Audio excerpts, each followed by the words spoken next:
On cam semua ya. Saya juga on cam.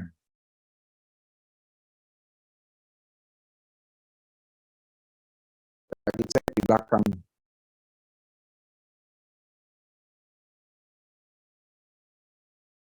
Anda nih belum pernah kuliah tatap muka ya?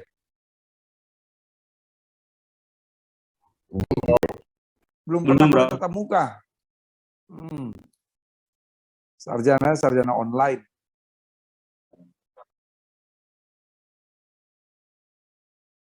Saya lagi cek dulu nih siapa yang belum on cam ini. Anda nggak on cam, saya anggap nggak hadir ya.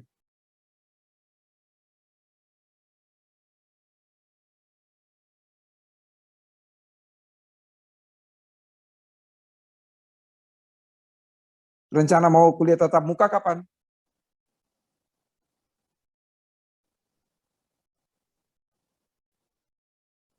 Belum ada yang resmi, Prof, dari kampus. Senang on cam atau senang daring atau luring?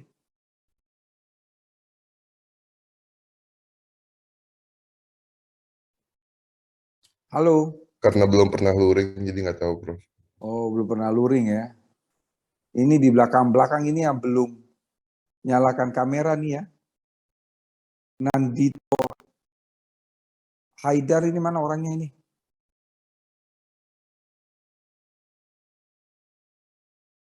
Ray Mahendra. Saya teriak satu-satu yang belum nyalakan kamera nih. Ini namanya cuma Nur. Syahriko RF. Ini orangnya mana nih belum nyalakan kamera nih Syahriko RF ini. Nisfu Amalia.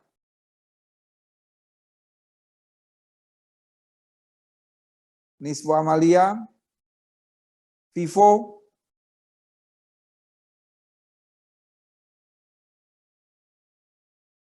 Nisfu Amalia sama Vivo belum nyalakan kamera ini. Kalau sampai tidak ada saya anggap nggak masuk ya. Hasina Nadira.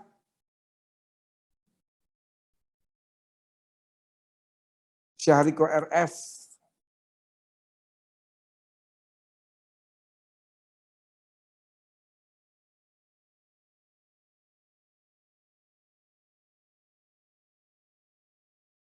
Ini yang belum ada 3 orang nih. Syahriko RF, Nur, Nisfu Amalia,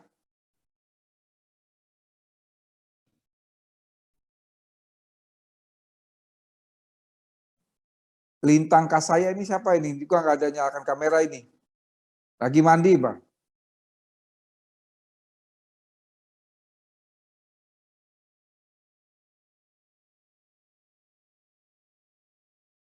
Ini ada ketua kelasnya nggak? Halo? Tidak ada, Pak. Nggak ada.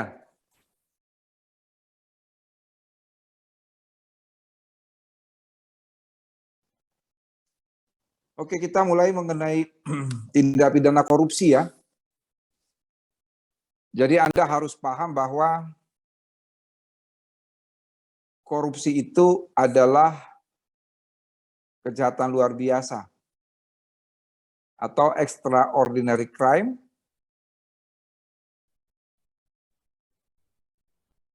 yang memiliki karakter sebagai international crime atau kejahatan internasional.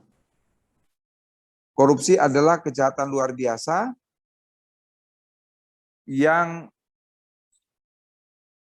memiliki karakter sebagai kejahatan internasional.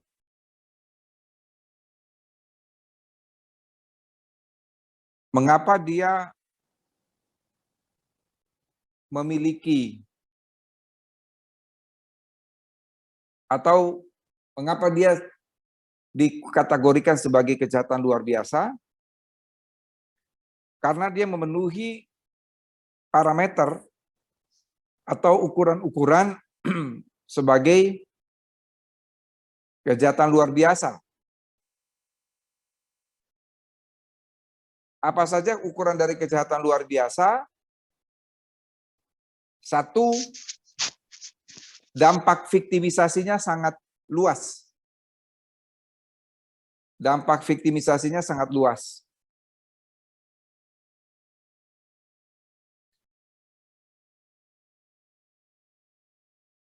Yang kedua,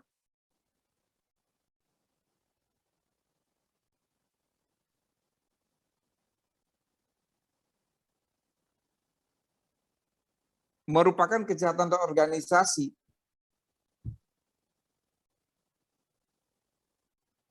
yang memanfaatkan kemajuan teknologi.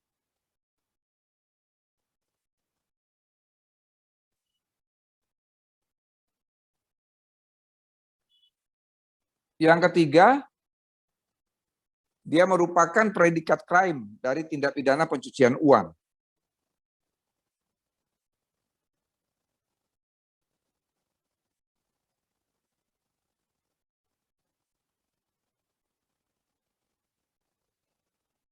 Yang keempat,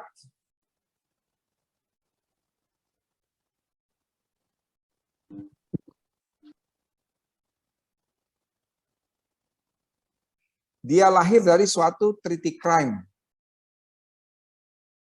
Kita punya yang namanya UNCAC, United Nations Convention Against Corruption.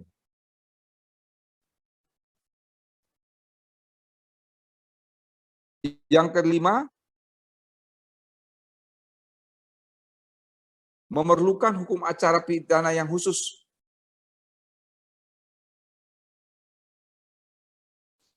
Yang keenam,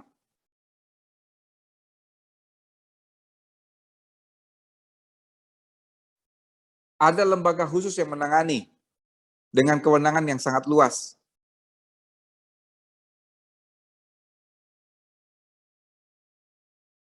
Dan yang ketujuh, adanya people condemnation. Perbuatan tersebut merupakan mala inse ya. Jadi mala inse itu ya satu perbuatan yang memang dikutuk. Itu adalah 7 kriteria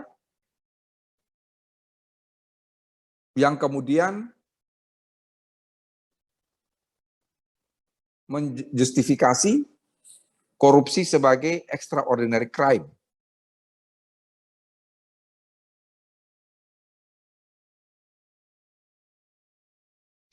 Nah, korupsi itu sendiri berasal dari kata corruptio. Corruptio itu dari satu asal kata yang paling tua dalam bahasa Latin yang disebut dengan istilah corrumpere. Corrumpere itu busuk, hal-hal yang jelek-jelek lah.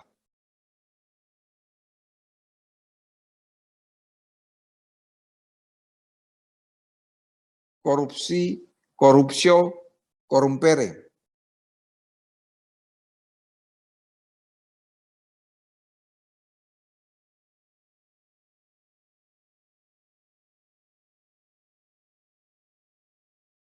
Kemudian kita lihat bahwa dalam Undang-Undang Pemberantasan Tindak Pidana Korupsi ada 30 perbuatan. Ada 30 perbuatan yang dikualifikasikan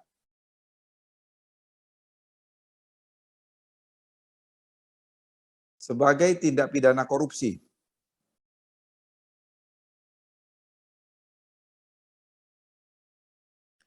Ada 30 perbuatan yang dikualifikasikan sebagai tindak pidana korupsi. Supaya mempermudah Anda untuk memahami, 30 perbuatan itu dibagi menjadi 7 jenis.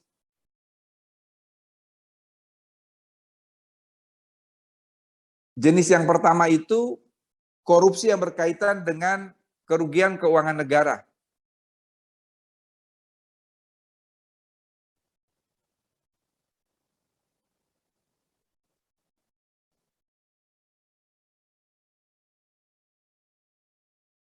Korupsi yang berkaitan dengan keuangan negara itu ada 2 pasal. Kemudian yang kedua, jenis yang kedua, korupsi yang berkaitan dengan suap menyuap, bribe. Itu ada 12 pasal.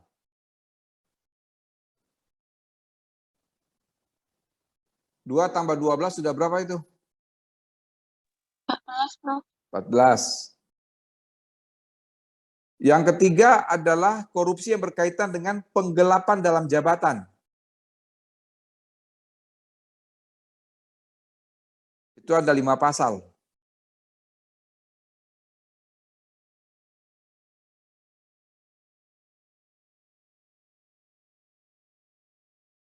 Yang keempat, korupsi yang berkaitan dengan pemerasan. Itu ada 3 pasal.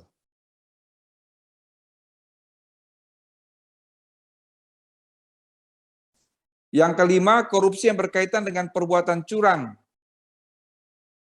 Ada 6 pasal.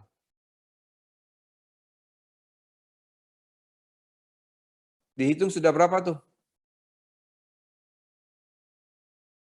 Coba dihitung. 28, Pak. 28. Berarti kurang berapa lagi?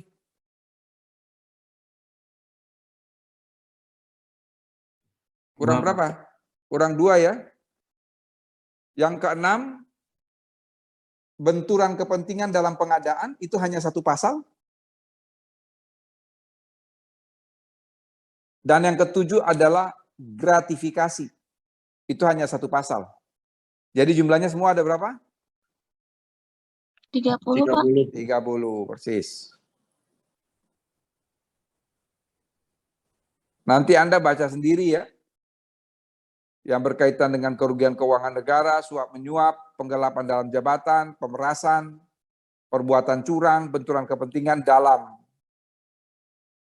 pengadaan. Yang mau saya terangkan itu adalah gratifikasi. Yang lain Anda baca ya.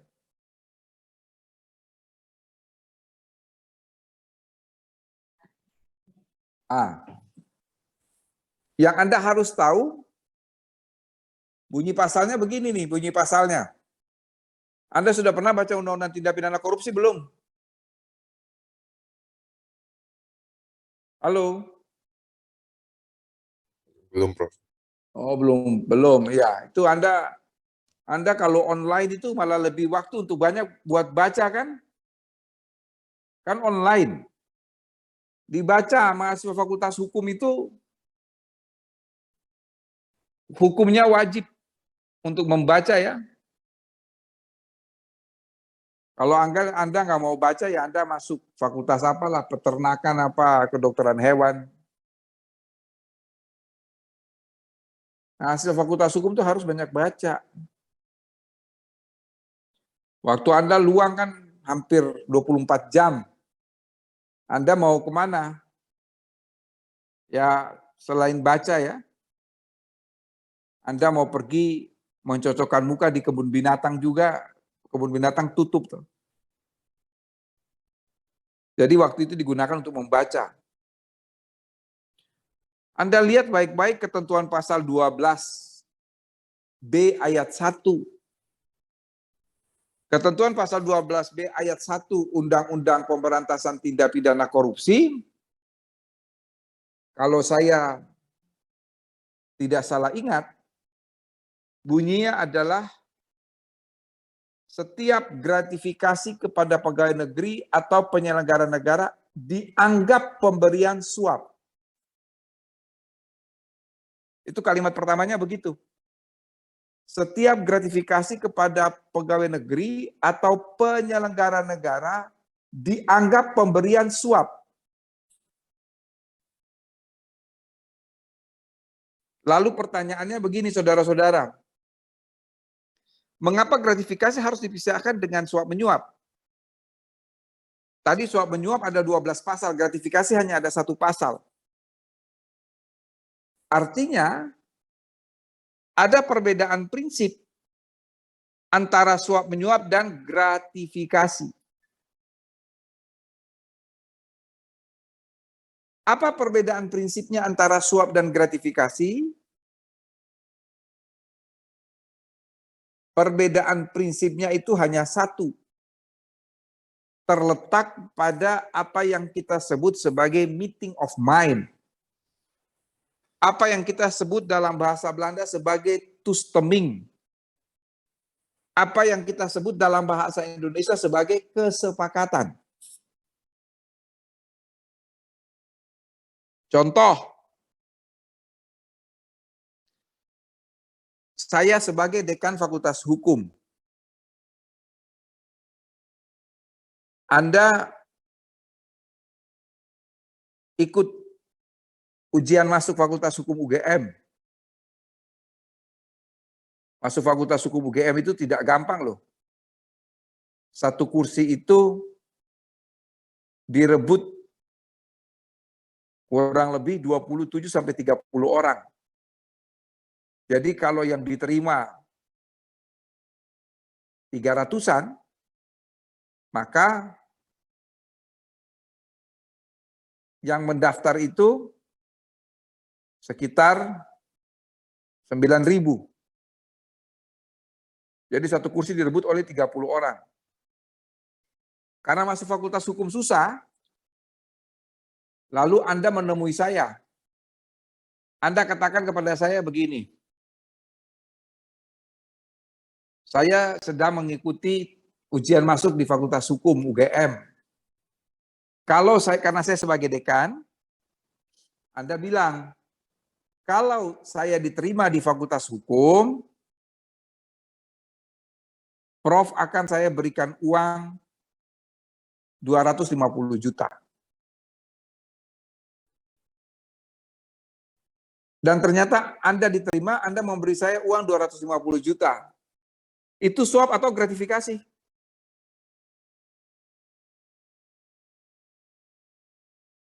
Halo? Suap, Prof. Itu suap. Mengapa suap? Karena ada meeting of mind. Ada toestemming, ada kesepakatan. Lain halnya nih ya, kalau Anda tidak pernah bertemu dengan saya, Anda ikut tes masuk Fakultas Hukum, Anda diterima, kemudian Anda datang ke saya membawa segopoh uang 250 juta. Pak, ini sebagai tanda terima kasih karena saya diterima di Fakultas Hukum UGM. Nah, itu namanya gratifikasi. Karena nggak ada meeting of mind, nggak ada toestemming, nggak ada kesepakatan. Itu sebabnya yang diancam dengan pasal terkait gratifikasi hanyalah penerima gratifikasi. Sebab kalau ada pemberi gratifikasi diancam pidana, maka pada dasarnya itu bukan gratifikasi tapi suap. Itu sebabnya bahasa dalam undang-undang, setiap penyelenggara negara atau pegawai negeri yang menerima gratifikasi dianggap sebagai suap. Setiap gratifikasi kepada pegawai negeri atau penyelenggara negara dianggap penerima suap. Saudara-saudara, gratifikasi ini adalah pasal yang paling mudah untuk menjerat penyelenggara negara atau pegawai negeri.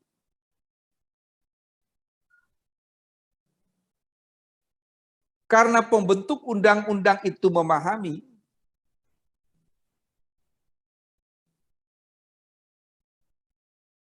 pasal ini sangat mudah untuk menjerat pegawai negeri atau penyelenggara negara, maka ada alasan penghapus penuntutan pidana. Alasan penghapus penuntutan pidana itu ada dalam ketentuan pasal 12C. Apa alasan penghapus penuntutan pidana? Kalau penerima gratifikasi itu setelah dia menerima gratifikasi, dalam waktu 30 hari dia memberitahukan kepada Komisi Pemberantasan Korupsi. Maka dia tidak bisa dituntut karena melakukan atau karena menerima gratifikasi. Jadi dalam jangka waktu 30 hari, dia memberitahu kepada Komisi Pemberantasan Korupsi. Maka dia nggak bisa dituntut.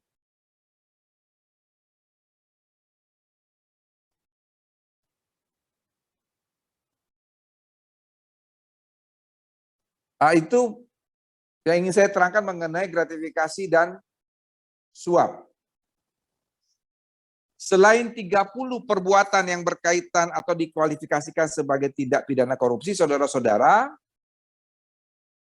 ada juga tindak pidana lain yang berkaitan dengan korupsi. Sekali lagi, ada tindak pidana lain yang berkaitan dengan korupsi. Ada 6. Satu adalah obstruction of justice. Apa itu obstruction of justice, saudara-saudara? Ada yang tahu? Obstruction of justice?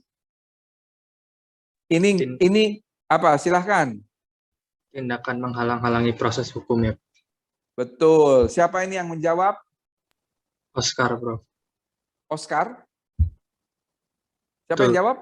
Oh, Iya, betul. Anda ini yang biasa ngasih piala untuk pemain-pemain film ya? Ini nggak enaknya kalau kuliah luring, daring begini ya. Kalau kuliah luring secara langsung, nah Anda saya tanya satu persatu. Kalau nggak bisa jawab, saya toyor kepalanya.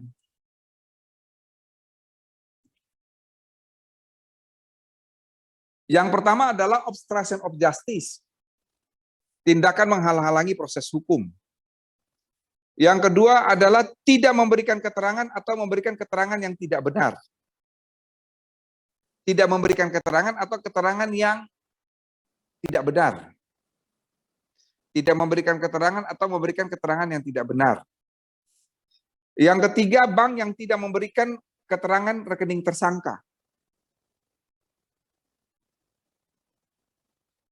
Yang keempat, saksi atau ahli yang tidak memberikan keterangan atau memberikan keterangan yang tidak benar. Yang kelima, orang yang memegang rahasia jabatan dan tidak memberikan keterangan atau memberikan keterangan palsu. Dan yang keenam adalah membuka identitas pelapor. Itu adalah tindak pidana lain yang berkaitan dengan korupsi. Satu, obstruction of justice. Dua, orang yang tidak memberikan keterangan atau memberikan keterangan yang tidak benar. Tiga, bank yang tidak memberikan keterangan rekening tersangka. Empat, saksi atau ahli yang tidak memberikan keterangan atau memberikan keterangan yang tidak benar. Lima, orang yang memegang rahasia jabatan dan tidak memberikan keterangan atau memberikan keterangan palsu. Dan yang keenam, orang yang membuka identitas pelapor.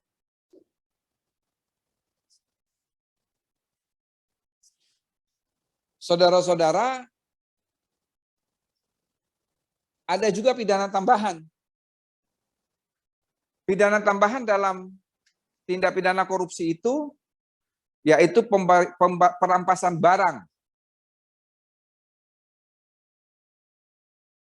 Perampasan barang. Lalu ada pembayaran uang pengganti.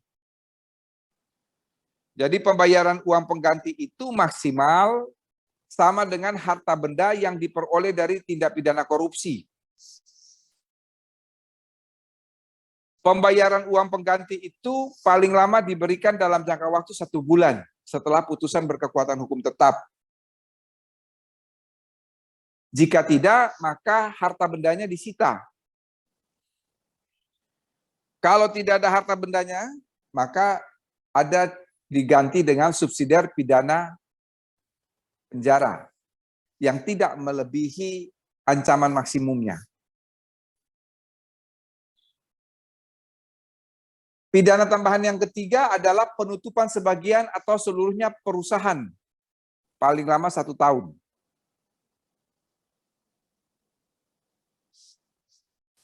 Dan yang keempat adalah penghapusan seluruh atau sebagian hak-hak tertentu.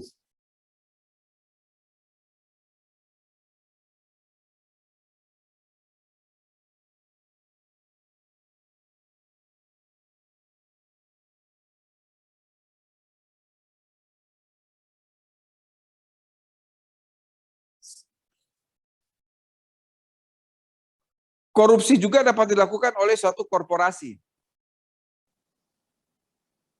Kalau yang melakukan korupsi itu adalah korporasi, maka tuntutan dan penjatuhan pidana dapat dilakukan terhadap korporasi atau pengurusnya.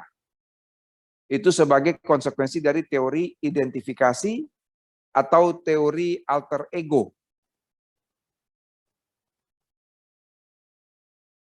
Jadi pengurus bertanggung jawab untuk dan atas nama korporasi pada saat yang sama. Bertanggung jawab untuk dan atas nama pribadi. Tapi bisa juga kalau korupsi itu dilakukan oleh korporasi, maka yang dijatuhkan pidana itu adalah korporasinya. Jika tindak pidana korporasi itu dilakukan oleh orang-orang, baik sendiri-sendiri maupun bersama-sama berdasarkan hubungan kerja atau hubungan lain. Itu namanya teori agregasi. Teori agregasi.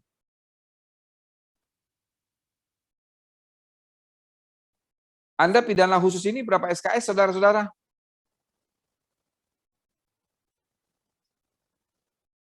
Berapa SKS? Hei. Berapa SKS? 3, Prof. 3, Prof. Oh, cuma 3, 3 tuh. Zaman saya dulu 4. Saudara-saudara, di dalam tindak pidana korupsi, ada juga gugatan perdata terkait korupsi. Ada juga gugatan perdata terkait korupsi. Bila mana gugatan perdata terkait korupsi, ada 4 hal ya. 1, dalam hal penyidik tidak mendapat cukup bukti, tetapi ada kerugian negara secara nyata. Jadi tidak cukup bukti untuk menyatakan sebagai tipikor, tapi ada kerugian keuangan negara secara nyata. Maka penyidik menyerahkan berkas perkara kepada pengacara negara untuk melakukan gugatan perdata. Yang kedua, putusan bebas dalam perkara korupsi, namun ada kerugian negara secara nyata.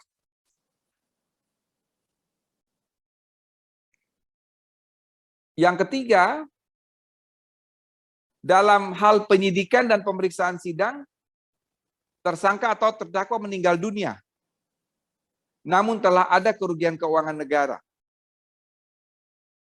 Dan yang keempat, putusan telah mempunyai kekuatan hukum tetap, namun masih terdapat harta yang diduga atau patut diduga sebagai hasil tipikor yang belum dirampas. Maka bisa dilakukan gugatan perdata. Jadi gugatan perdata di dalam Undang-Undang Tipikor itu ada 4 kemungkinan. Penyidik tidak menemukan cukup bukti, tapi ada kerugian keuangan negara secara nyata. Yang kedua, putusan bebas, namun ada kerugian keuangan negara secara nyata.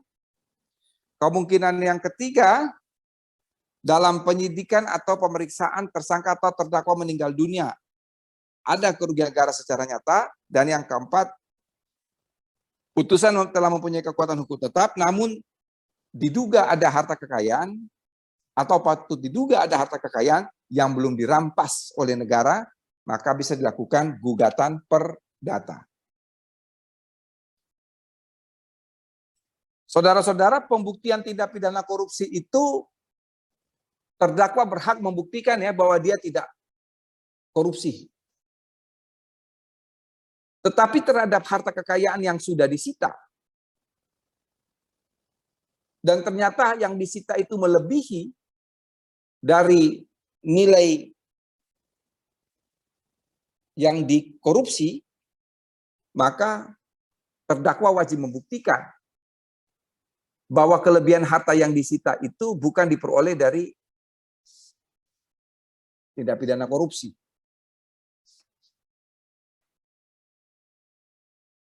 Jadi memang hati-hati kalau saya tanya di ujian, pembuktian oleh terdakwa apakah merupakan hak ataukah kewajiban? Itu jawabnya dua-duanya ya. hak maupun kewajiban. Anda buka nanti dalam pasal 38, dibaca. Anda sudah mid semester belum? Sudah, Prof. Prof. Udah. Oh, jadi ini kuliah sesudah mid semester ya? Iya, Prof. Iya, Prof. Kemarin mid semesternya Betul. apa saja tuh? Mid semester yang ditanyakan apa saja tuh bahannya? Pengantar, terus P3H, TPPU, Apa P3H itu apa tuh? pemberantasan itu perusahaan hutan, Prof. Oke. TPPU lalu? HAM berat. Oh, HAM berat. Yang hutan siapa yang ngajar? Mas Akbar, Prof. TPPU? Pak Sigit, Kemudian HAM berat Pak Pria? Mbak Diantika. Oke. Habis itu korupsi ini ya? Satu lagi ekonomi, Prof. Oh, ekonomi siapa yang ngajar? Bu Niken? Iya, Prof. Oh, oke. Ini korupsi ya. Anda soalnya saya apa multiple choice? Multiple choice, Prof. Oh iya. Berapa nomor? Seingat saya 70, Prof. Oke. Enak kan kalau multiple choice bisa WA. Temannya tanya kan? Makanya kuliah online, ujian online ini agak diragukan ya. Saya kalau kuliah online, mungkin IP saya 9 ya.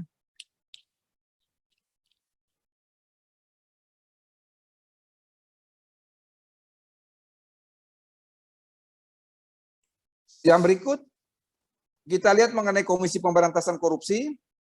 Komisi Pemberantasan Korupsi ini berkedudukan di ibu kota negara ya. Komisionernya ada 5. Sekarang ada Dewan Pengawas KPK. Sumber keuangan berasal dari APBN.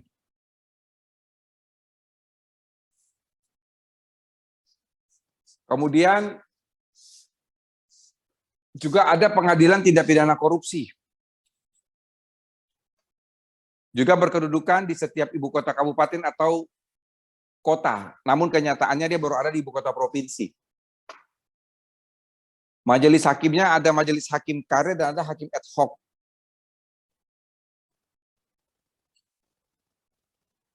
Yang terakhir, materi yang terakhir adalah mengenai konvensi PBB mengenai anti korupsi ya.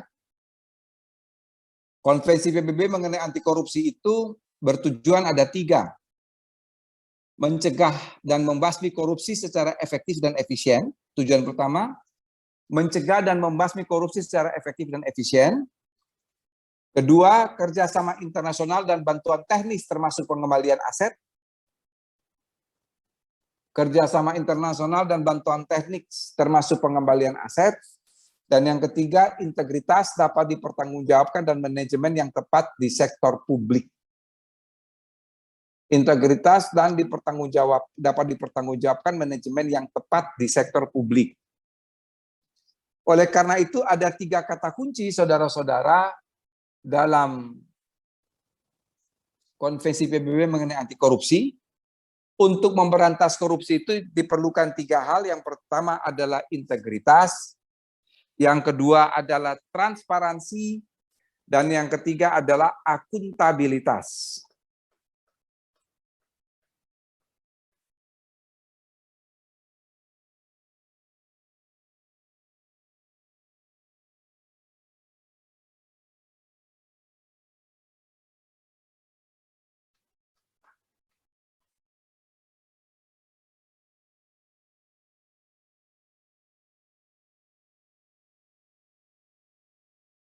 Transparansi, integritas, transparansi, dan akuntabilitas.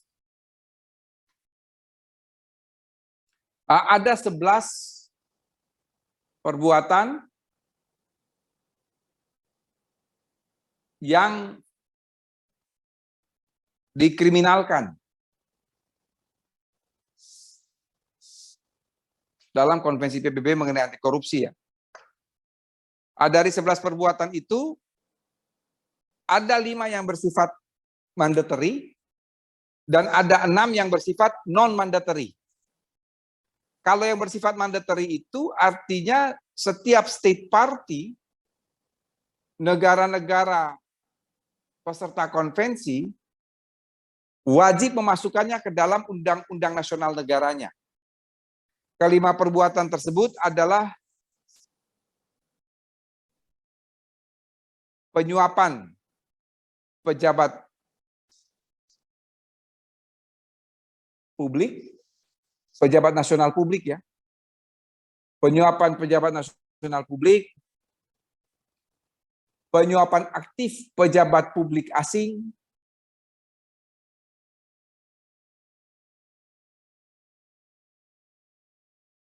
penggelapan di sektor publik,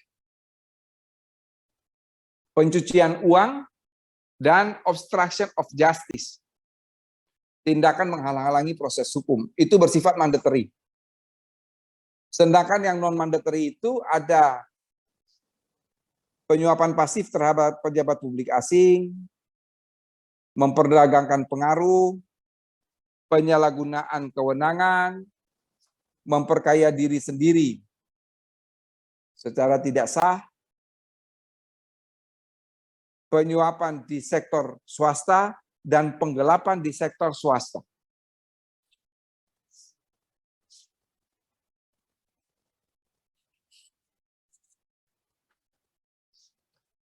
Saudara-saudara, ini sudah selesai ya. Cukup kalau setengah jam, kalau 3 SKS itu cukup 45 menit. Ada pertanyaan sebelum saya tutup? Izin bertanya, Prof. Siapa bos yang mau tanya nih bos? Coba. Rio, Prof. Rio de Janeiro. Mau tanya 3 pertanyaan, Prof. Yang pertama, Banyak, Bang. ya, Prof. Yang pertama itu tentang itu, Prof. Nama kamu Rio Christian ya? Iya, Prof. Izin bertanya, Prof. Yang pertama mungkin tentang konsep Tadbestan Masikit yang di Dawesensio yang pernah disinggung Prof. Itu dalam kasus korupsi itu. Konsepnya gimana, Prof? Terus yang kedua itu penyitaan aset kalau dia TPPU yang kremnya korupsi yang ditempatkan di saham gitu, Prof. Gimana, Prof? Baru 2, katanya 3. Oh, oke. Yang ketiga itu mungkin dalam kasusnya Gayus Tambunan itu kenapa dia tidak dijatuhi pasalnya itu tidak di UU perpajakan ya, Prof? Oke, saya mulai dari yang ketiga. Mengapa Gayus Tambunan itu tidak dalam undang-undang perpajakan? Karena undang-undang perpajakan itu menundukkan diri kepada undang-undang pemberantasan tindak pidana korupsi. Nanti Anda baca di dalam ketentuan umum pokok perpajakan, itu dikatakan bahwa fiskus, petugas pajak yang melakukan tindakan-tindakan itu berkaitan dengan pajak masuk dalam ranah tindak pidana korupsi. Jadi itu undang-undang pajak menundukkan diri kepada undang-undang pemberantasan tindak pidana korupsi. Mengapa? Sehingga bukan saja Gayus, ada kasus Danan siapa namanya, Widiatmoko dulu itu juga kenanya korupsi. Karena undang-undangnya menundukkan diri. Anda baca pasal 14 Undang-Undang Korupsi ya. Pasal 14 Undang-Undang Korupsi itu mengatakan tindak pidana korupsi adalah sebagaimana tercantum dalam undang-undang ini dan dalam undang-undang lain yang menyatakan perbuatan tersebut sebagai tindak pidana korupsi. Anda lihat pasal 14. Pertanyaan yang kedua. Penyitaan itu pada dasarnya dilakukan terhadap 3 jenis. Satu adalah barang-barang yang digunakan untuk melakukan kejahatan. Yang kedua, barang-barang hasil kejahatan. Dan yang ketiga adalah barang-barang yang diperoleh dengan cara melakukan kejahatan. Apa perbedaan yang kedua dan ketiga? Kalau yang ketiga, barang-barang yang diperoleh dengan melakukan kejahatan, Kalau korupsi itu pasti yang diperoleh adalah uang. Maka uang itu adalah objektum scalaris. Barang yang diperoleh dengan melakukan kejahatan. Kalau uang itu Anda beli rumah, maka rumah itu adalah barang-barang hasil kejahatan. Yang namanya fructum scalaris. Bitcoin dan lain sebagainya itu, dia bisa masuk dalam barang-barang hasil kejahatan. Ya, yaitu kalau dia dalam bentuk saham, yaitu ada prosesnya. Untuk penyitaannya itu ya, pasti nanti melalui rapat umum pemegang saham dan lain sebagainya. Yang pertama, Tat Masjid dan Wisensau itu nanti Anda baca saja sebetulnya di buku saya ya, di buku prinsip-prinsip hukum pidana itu. Kebetulan saya memberi contohnya adalah tindak pidana korupsi. Pasal 2 ayat 1. Setiap orang yang melakukan perbuatan memperkaya diri sendiri atau orang lain atau suatu korporasi dengan cara melawan hukum yang merugikan keuangan negara atau perekonomian negara. Kalau ada sebuah mobil Bank Indonesia yang berisi uang, kemudian dicegah oleh 2 orang perampok, uangnya diambil, apakah perbuatan itu merugikan keuangan negara atau tidak? Jelas-jelas merugikan keuangan negara. Tapi perbuatan itu bukan korupsi. Artinya perbuatan itu meskipun tat masinkate sesuai dengan rumusan delik, tapi dia tidak Wisensau. Dia tidak dimaksudkan oleh pembentuk undang-undang seperti itu. Itu dia tidak diancam korupsi, tapi diancam pencurian dengan pemberatan. Karena pencurian dengan kekerasan itu. Ada lagi pertanyaan? Satu lagi, Prof. Terkait. Oh, berarti 4. Anda ini nggak konsisten. Tadi bilang mau 3, sekarang tambah 1 lagi 4. Coba diingat-ingat mau 4 apa 5? Ini pertanyaan tambahan, Prof, terkait yang pembentuk undang-undang tadi itu, apakah untuk mengetahui maksud pembentuk undang-undang? Baca risalah. Oke, Jadi baik. Anda mau tahu suasana kebatinan pembentuk undang-undang itu, tidak lain dan tidak bukan hanya dengan membaca risalah. Risalah didapat di mana? Anda pergi ke DPR sana minta risalah pembentukan undang-undang. Oke, baik, Prof. Terima kasih, Prof.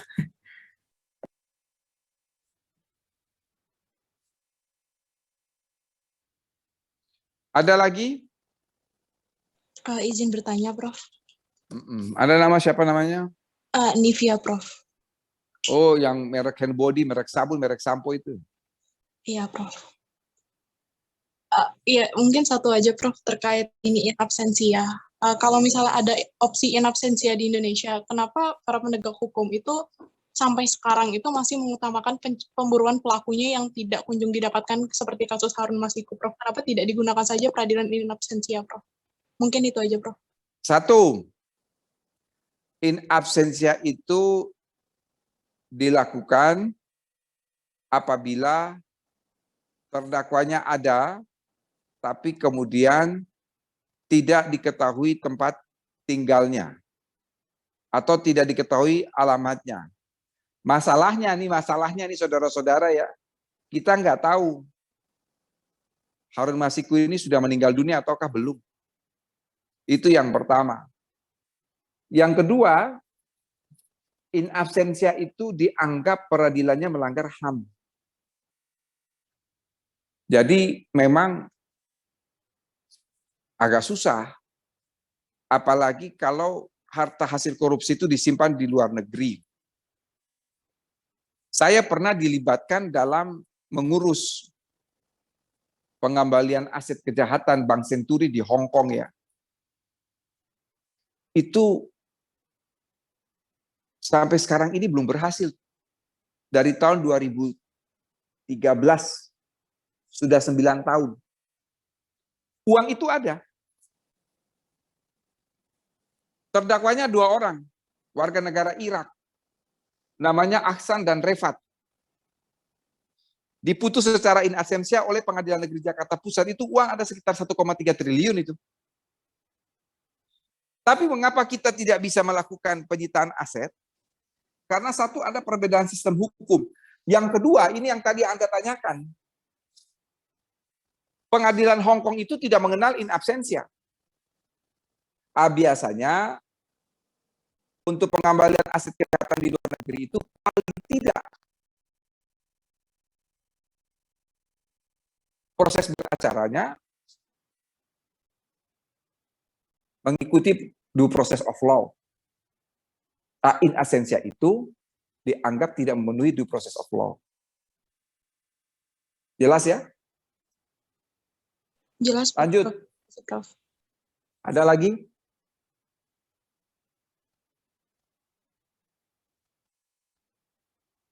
Oke, saudara-saudara, kalau sudah tidak ada lagi, saya cukupkan sampai di sini ya.